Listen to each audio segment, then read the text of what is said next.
Day students, ಈಗ ವೆಹಿಕಲ್ಗಳಲ್ಲಿ ಎಲ್ಲರೂ ನಾವು ಟ್ರಾವೆಲ್ ಮಾಡ್ತೀವಿ, ಕರೆಕ್ಟ್ ಅಲ್ಲ? ಮಾಡ್ತೀವಾ? We are travelling every day.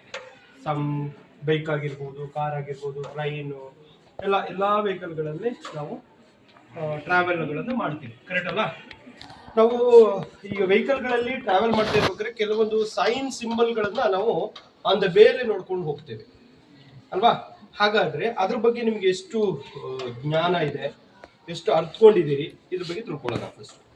So ನಮಗೆ ಒಂದು ಟ್ರಾಫಿಕ್ ಸಿಗ್ನಲ್ ಅಂತ ಇರುತ್ತೆ, ಕರೆಕ್ಟ್ ಅಲ್ಲ? ಕರೆಕ್ಟಾ? ಎವ್ರಿವನ್ ನೋಡಿದಿರಲ್ವಾ ಸಿಗ್ನಲ್? ಸೊ ಹಾಗಾದ್ರೆ I am going to ask with these questions with everyone. What it is indicate? ಏನ್ ಸ್ಟಾಪ್ ಮಾಡಬೇಕು? Vehicle. We should be stop the vehicle, correct ಅಲ್ಲ? ಸೊ ನೆಕ್ಸ್ಟ್ ಏನ್ ಮಾಡಬೇಕು? Get ready to move, correct ಅಲ್ವಾ? ಯಾವುದು ಯಾವ colour? Yellow colour ಬಂದ್ರೆ very good, everyone as knowing that. Let me see. Green signal ಬಂದಾಗ ಕರೆಕ್ಟ್ ಅಲ್ವಾ? ನಾವು ಗ್ರೀನ್ ಸಿಗ್ನಲ್ ಬಂದಾಗನೇ ಮೂವ್ ಆಗ್ಬೇಕು. ಇನ್ ಕೇಸ್ ರೆಡ್ ಸಿಗ್ನಲ್ ಬಂದಾಗ ಮೂವ್ ಆದ್ರೆ ಏನಾಗುತ್ತೆ? ಬೇರೆಯವ್ರಿಗೆ ಅವಕಾಶ ಇರುತ್ತಲ್ಲ, ಬೇರೆಯವ್ರಿಗೆ ಗ್ರೀನ್ ಸಿಗ್ನಲ್ ಬಿದ್ದಿರುತ್ತೆ, ನಮಗೆ ರೆಡ್ ಸಿಗ್ನಲ್ ಬಿತ್ತು ಅಂದಾಗ ಬೇರೆಯವ್ರಿಗೆ ಗ್ರೀನ್ ಸಿಗ್ನಲ್ ಬಿದ್ದಿರುತ್ತೆ.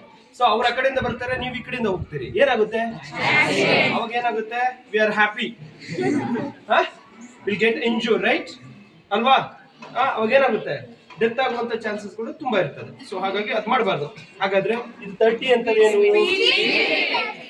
ಈಗಿನ 30 ಹಾಕಿದ್ರೆ ಅದೇ ಸ್ಪೀಡ್ ಅಲ್ಲಿ ಹೋಗ್ಬೇಕು ಅಂತ ಅರ್ಥ.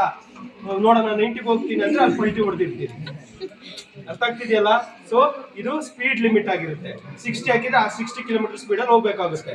ಆಮೇಲೆ 80 ಹಾಕಿದ್ರೆ 80 ಕಿಲೋಮೀಟರ್ ಸ್ಪೀಡ್ ಅಲ್ಲಿ ಹೋಗ್ಬೇಕು. 120 ಹಾಕಿದ್ರೆ ಆ ಸ್ಪೀಡ್ ಅಲ್ಲೇ ನೀವು ಹೋಗ್ಬೇಕಾಗುತ್ತೆ ಅಂತ ಇದು ಸ್ಪೀಡ್ ಲಿಮಿಟ್ ಅಂತ ಹೇಳ್ತೇವೆ. ಹಾಗಾದ್ರೆ ಇದು ಏನು?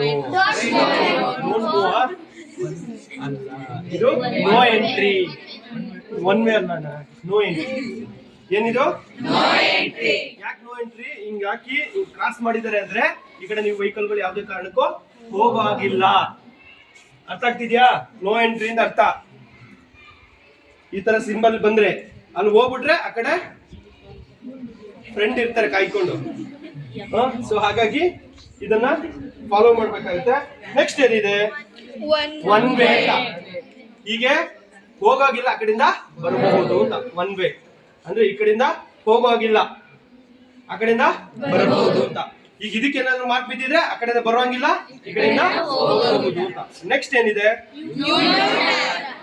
ಯಾವುದೇ ಕಾರಣಕ್ಕೂ ನೀವು ಯೂ ಟರ್ನ್ ತಗೊಳ್ಬಾರ್ದು. ನೀವು ಯಾವ್ದೋ ವೆಹಿಕಲ್ ಹೋಗ್ತಾ ಇರ್ತೀರಿ, ಸಡನ್ ಆಗಿ ನೀವು ನೋಡಿ ಯಾವ್ದೋ ವೆಹಿಕಲ್ ಸಡನ್ ಹಿಂಗ್ ತಗೊಂಡಿರ್ತಾರೆ, ಅಲ್ಲಿ ಡೇಂಜರಸ್ ಅಂತ ಅಲ್ಲ ಹಾಕಿರ್ತಾರೆ ಬೋರ್ಡ್. ಯೂ ಟರ್ನ್ ತಗೊಳಂಗಿಲ್ಲ, ಅರ್ಥ ಆಗ್ತಿದ್ಯಾ?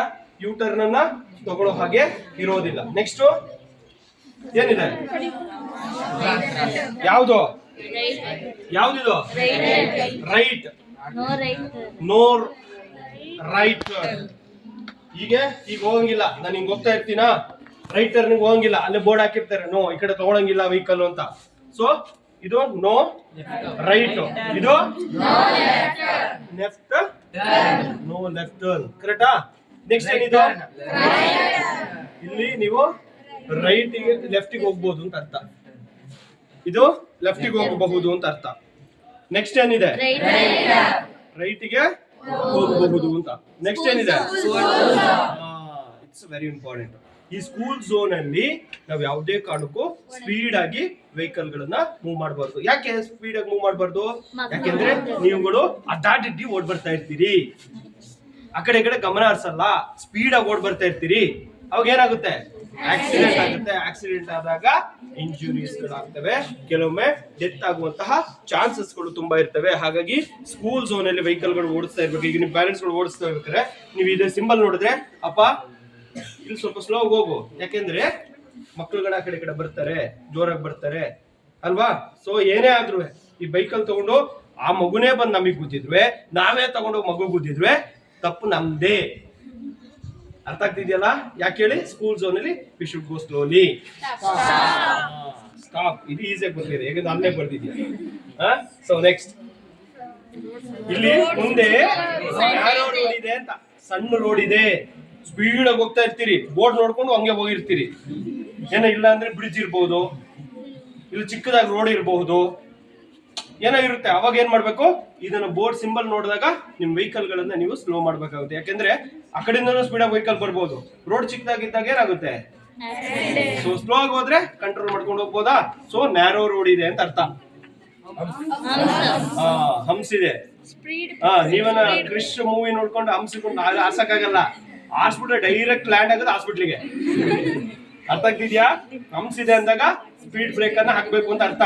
ಒಂದು 100 ಮೀಟರ್ ಮುಂಚೆನೆ ನಿಮಗೆ ಸಿಂಬಲ್ ಅನ್ನ ಹಾಕಿರ್ತಾರೆ, ಮುಂದೆ ಹಂಸ್ ಇದೆ. ನೀವು ಎಷ್ಟೇ ಸ್ಪೀಡ್ ಹೋಗಿದ್ರು 100 ಮೀಟರ್ ಮುಂಚೆನೆ ಹಾಕಿರ್ತಾರೆ ಹಂಸ್ ಇದೆ ಅಂತ. ಸೊ ಅವಾಗ ಎಚ್ಚೆತ್ಕೋಬೇಕು, ವೆಹಿಕಲ್ ಗಳನ್ನ ನಿಧಾನಕ್ಕೆ ಓಡಿಸ್ಕೊಂಡು ಹೋಗ್ಬೇಕಾಗುತ್ತೆ. ಅರ್ಥ ಆಯ್ತಾ? ನೆಕ್ಸ್ಟ್, ಇಲ್ಲಿ ಯಾವುದೇ ಕಾರಣಕ್ಕೂ ಮಾಡೋಂಗಿಲ್ಲ. ಎಲ್ಲಿ ಮಾಡಬಾರ್ದು ನಾವು? Hospital, metro stations, okay. ಹಾಸ್ಪಿಟಲ್ಗಳಲ್ಲಿ ನಾವು ಯಾವುದೇ ಕಾರಣಕ್ಕೂ, ಹಾಸ್ಪಿಟಲ್ ಎಲ್ಲಿದೆ ಅಲ್ಲಿ ಯಾವುದೇ ಕಾರಣಕ್ಕೂ ಹಾರ್ನ್ಗಳನ್ನ ಯಾವ ಕಾರಣಕ್ಕೂ ನಾವು ಮಾಡಬಾರ್ದು. ನೆಕ್ಸ್ಟ್, ಪಾರ್ಕ್ ಮಾಡಬಹುದು ಅಂತ. ಇದು ನೋ ಪಾರ್ಕಿಂಗ್. ಇದು ರೈಲ್ವೆ ಸ್ಟೇಷನ್, ರೈಲ್ವೆ ಕ್ರಾಸಿಂಗ್. ಇಲ್ಲಿ ರೈಲ್ ಕ್ರಾಸ್ ಆಗುತ್ತೆ, ರೈಲ್ ಬರುತ್ತೆ, ಇಲ್ಲಿ ನೀವು ಕ್ರಾಸ್ ಮಾಡೋಂಗಿಲ್ಲ, ವೆಯ್ಟ್ ಮಾಡಿ ಅಂತ ಇರುತ್ತೆ. ಗೇಟ್ ಹಾಕಿದ್ರು ನೀವು ಅದ್ರೊಳಗೆ ನಿಲ್ಸ್ಕೊಂಡು ಹೋದ್ರೆ ರೈಲ್ ನಿಮ್ಗೆ ಕರ್ಕೊಂಡು ಹೋಗಿರುತ್ತೆ. ಅರ್ಥ ಆಗ್ತಿದ್ಯಾ? ರೈಲ್ ನಿಮ್ಗೆ ಕರ್ಕೊಂಡು ಹೋಗಿರುತ್ತೆ. ಸೊ ಹಾಗಾಗಿ ಈ ರೈಲ್ವೆ ಹಳಿಗಳನ್ನ ದಾಟಬೇಕಾದ್ರೆ ಸೇಫ್ ಆಗಿ left turn right turn observe ಮಾಡಿ, ರೈಲ್ ಯಾವುದು ಬರ್ತಾ ಇಲ್ಲ ಅಂದಾಗ ಯಾವ ಕಾರಣ ಅವಾಗ ಕ್ರಾಸ್ ಮಾಡ್ಬೋದು.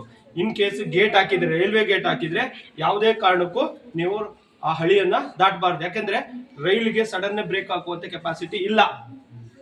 ಈಗ ಎಲೆಕ್ಟ್ರಿಕ್ ಟ್ರೈನ್ ಬಂದಿರೋದ್ರಿಂದ ಹಾಕ್ತಾರೆ, ಬಟ್ ಎಲ್ಲಿ ಬೇಕಲ್ಲಿ ಹಾಕೋಕ್ಕಾಗಲ್ಲ.